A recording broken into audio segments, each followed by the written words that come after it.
What's up, guys? Welcome to K-Shot Connor. I am Connor. Last weekend's UFC card was probably the best card the UFC has put on this year, and surprisingly enough, it was in the Apex. Plus, it seems like we have a new featherweight contender in Kevin Vallejos. We're going to be getting into my entire breakdown of the card, plus future matchups for the winners of the main card.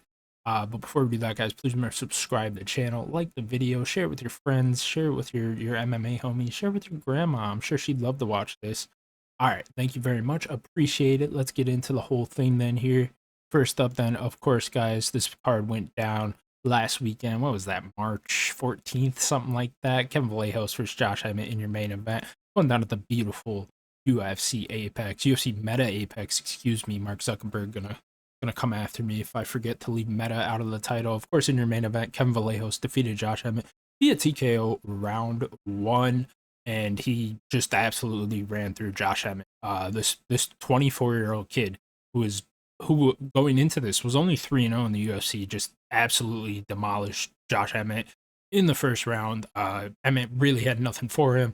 Kevin Vallejos came forward the whole time, landing big punches, was looking for his shots, landed his shots. I don't remember Josh Emmett landing a single punch until they got to the exchange, which ended up putting Josh Emmett out.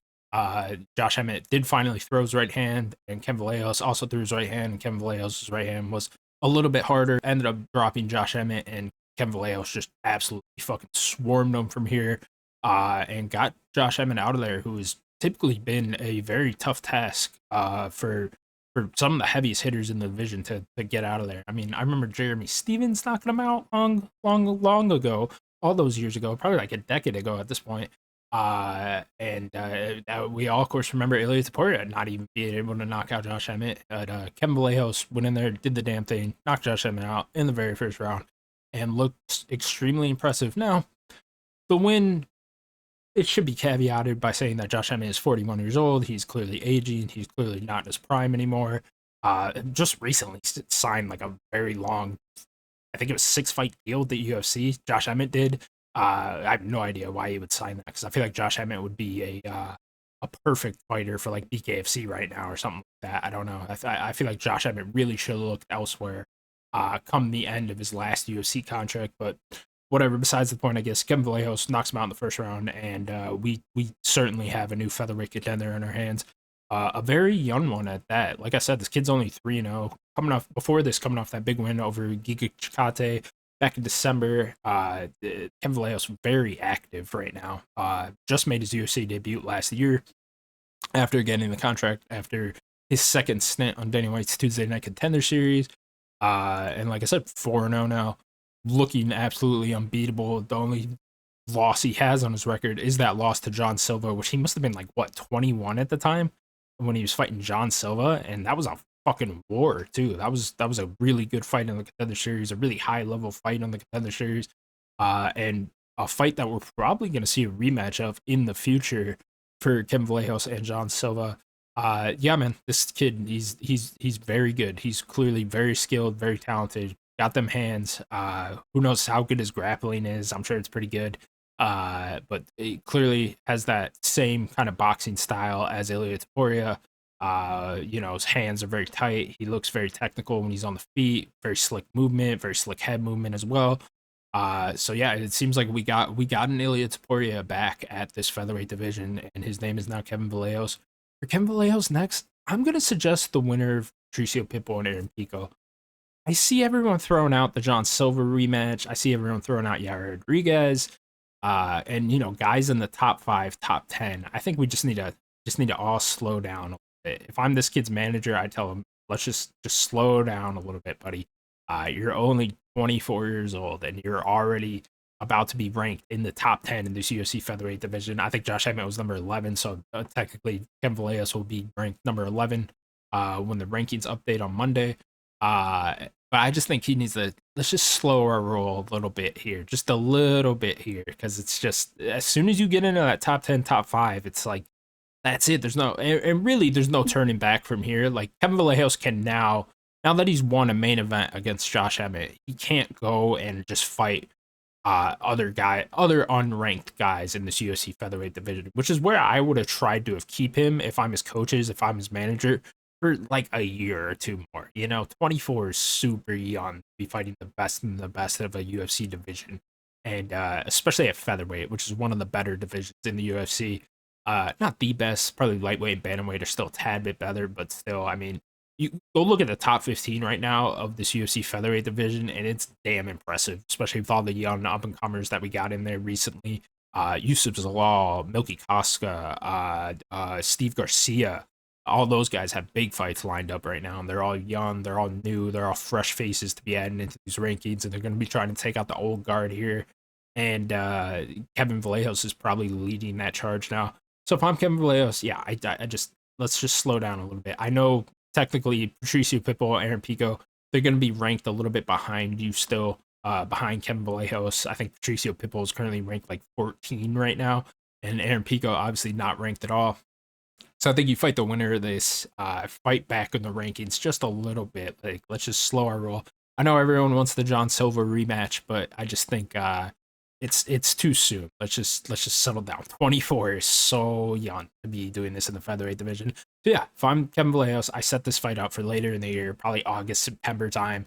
Patricio Pitbull and Aaron Pico goes down on that UFC 327 card, which goes down on April 11th later next month. So about a month out from that one, and I think the winners of these fights will match up nicely. I do think they're gonna end up setting up Yair Rodriguez and John Silva to fight each other. Considering it seems like Mozart Evloev and Laurel Murphy is a number one contender bout. Hopefully, fingers crossed, that's a number one contender bout. It better be. Uh, Although I could see a world where Mozart Evloev wins like a boring decision this weekend, and then they end up giving John Silva the next title shot against Volkanovski. I could see it happening, but who knows? Getting ahead of myself here. So Kevin Vallejos, step back just a little bit here. Take this fight, and then early next year, get your first fight against someone in the top 10. Should you beat the winner of Patricio Pitbull versus Aaron Pico? For Josh Emmett next, yeah, sad to see. Like I was saying, man, it's a shame he signed such a long contract with the UFC at 41 years old. You should never do that as a fighter. I mean, it's just he really should have just left this contract because there's money to be made elsewhere for someone like Josh Emmett. Really feel like he could have fit in at a BKFC pretty beautifully, even a PFL. I mean, who knows the Netflix MMA card going on? Who knows if they're going to continue that? There's options out there right now for MMA fighters, especially MMA fighters that pack heavy hands like Josh Emmett does and are entertaining like Josh Emmett is. I really feel like he made a huge mistake in his career by signing another long-term contract with the UFC. I don't know if they'll let him out of it at some point, but 41, you don't got many fights left in you at that. Of course, Josh Emmett, well known for his huge knockout power and some of the best knockouts in UFC featherweight history. So if he's going to stick around in the UFC, I'm going to suggest Sean Woodson. I think that's a good fight to have next for him. Sean Woodson coming off that loss to Dan Ige. I always say Ige. I know it's Ige. Sean Woodson coming off the loss to Dan Ige. And I feel like that'd be a good bounce back fight for both of them. Both of them coming off a loss. Sean Woodson rarely ever fights. That fight with Dan Ige was like last April. So Sean Woodson very inactive. Maybe they could set this one up for the future. And I feel like it's a good fight for Josh Emmett there. In your co-main event, Robertson. Jillian Robertson defeated Amanda Lemos via unanimous decision. A fight for Jillian Robertson going into it. At least that's what I was thinking going into it. I just thought Amanda Lemos very savvy on the ground as well. Going to be very hard to submit her. Going to be very hard to land significant ground and pound on her if Jillian Roberts was able to get her down. So Jillian Robertson squeaking out a decision here. Barely got it done. I did give her rounds 2 and 3. I thought she dropped the first round. And Amanda Lemos looked pretty good on the feet. Jillian Robertson just trying to desperately get the fight to the ground the entire time. She was successful at doing that, and that ended up winning her the decision. Jillian Robertson, one of those fighters that have been around the UFC for so long now. She's only 30 years old, too, so she must have gotten the UFC super young. I didn't check the exact year she made her debut, but I'm going to guess like 2016, 2017, so it's probably coming up on a decade here for Jillian Robertson inside the UFC. And she's peaking now. She's definitely coming into her prime, if not already in her prime.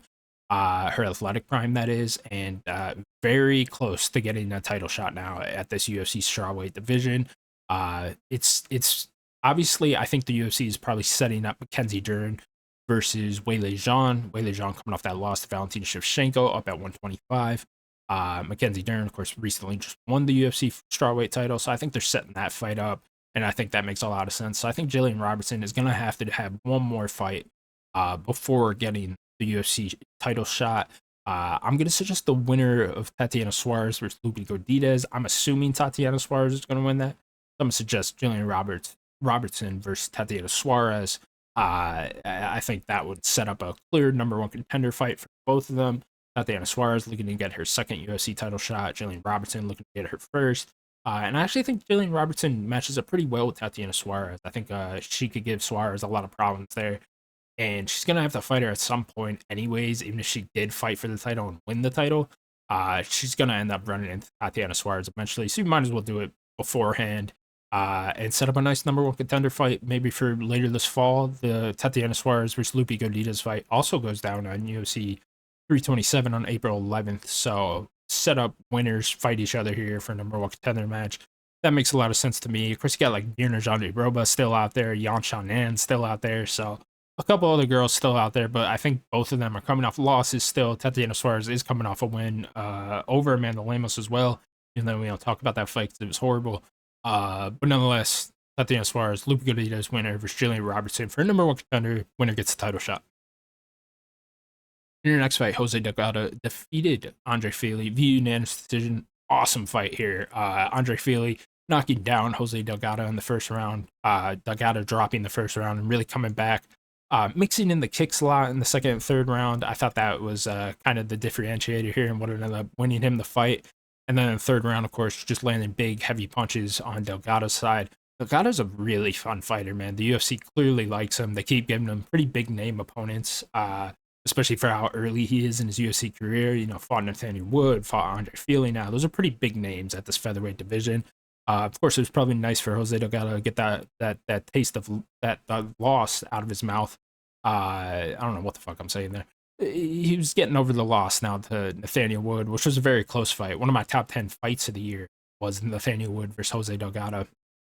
So like I was saying, Jose Delgado, very fun fighter. Awesome to have him in this featherweight division. Don't think we're quite into the rankings yet with Jose Delgado. I think one or two more here outside of the rankings before we start getting in. Like I said, man, featherweight is absolutely on fire this year. Stacked right now. A lot of big fights coming up inside the rankings as well. Steve Garcia and Diego Lopez on the White House card.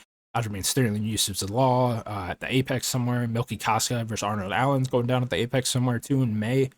So a lot of big fights going down at this featherweight weight class. So if you're Jose Delgado, let's just have some fun fights. Let's get some wins, get some finishes, hopefully too, and then get yourself into the rankings eventually. So for Jose Delgado next, I'm gonna suggest Duho Choi. This would be an awesome fight. Of course, I think Jose Delgado is Mexican. I'm gonna assume he's Mexican, Mexican American or whatever. Mexicans versus Koreans always set up the best fights. You think Korean Zombie versus Leonard Garcia. You think Gilbert Melendez versus, I don't know. Wait, who am I forgetting? Cub Swanson's not Mexican. Anyways, Leonard Garcia versus Korean Zombie. That's the only one I fucking got.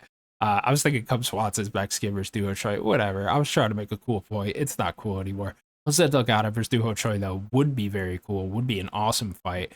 And Duho Choi hasn't fought in a little while. Very inactive is Duho Choi, but if they could line this one up, I think this would be a fantastic fight to have on a pay-per-view main card or in some prelims somewhere. Shit, you could even headline an Apex event with this. I'd watch the shit out of that. That'd be fun. So Jose Delgado, Duho Choi is the next fight I am recommending. It'd be fucking sick. In your next fight, Marwin Rahiki defeats Harry Hardwick via TKO round 2. I've never said that name out loud before. Rahiki. Whatever. Harry Hardwick, he defeats him via TKO round 2. Awesome fight here. Ended up winning fight of the night. I was very critical of this fight actually being on the main card. I thought Chris Curtis versus Mirtek Orobai should be on the main card over this, and that did not end up happening. And I see why now. Because this fight was fucking incredible. The Rahiki guy, Marwan, he just throws bombs. He just walks forward and throw hooks. He's got that Jessica Andrade fighting style, that John Lineker fighting style. Even though it shows him throwing a straight punch here, I swear to God, he didn't throw a straight punch this entire fight. He just walks forward, throws mad hooks, and is very fun to watch. Harry Hardwick lasted as long as he could, try to come back with some jabs and some right hands as best as he could. But this kid would just not be denied. Ends up breaking Hardwick's jaw, as you can see there. Brutal, brutal shit. They showed Hardwick has posted a picture of this since then. I don't have it in here, but he's posted a picture of this since then, and his jaw is like literally caved in. It's fucking disgusting. Uh, for this Rahiki kid, I mean, really anything can be next. I'm just gonna recommend Javier Reyes, who is also 1-0 in the UFC. He's super young as well. This Rahiki kid, he is only 24 years old.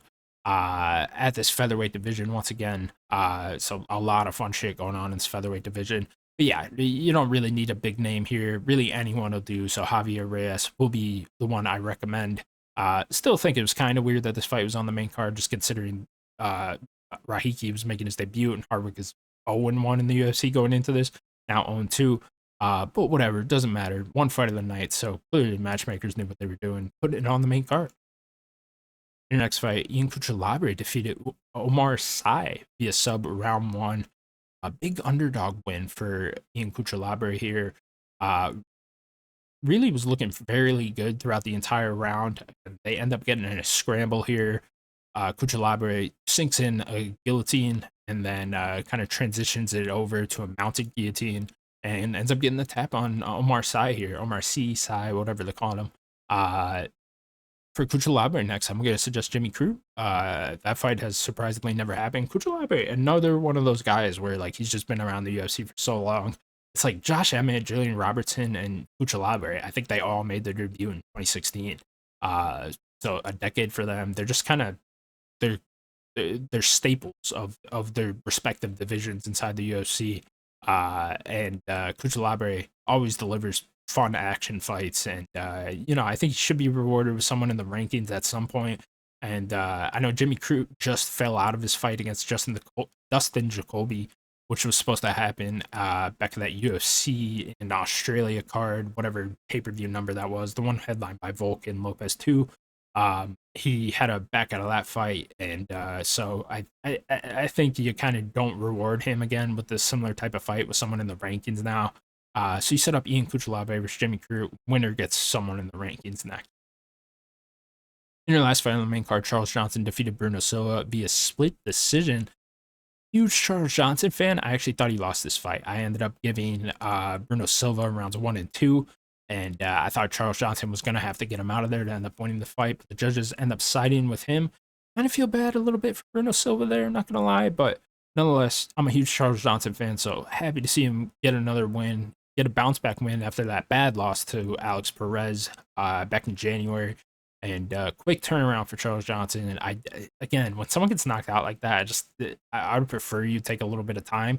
But ended up working out in Charles Johnson's favor here. Gets a big win over Bruno Silva. Makes a couple of call-outs in the post-fight interview, and the one I liked the best was the Asuma Mabayev fight. Asuma Mabayev was supposed to fight Brandon Moreno in the main event on the UFC Mexico card back in February. Of course, Loner Kavnov ended up filling in for him due to injury.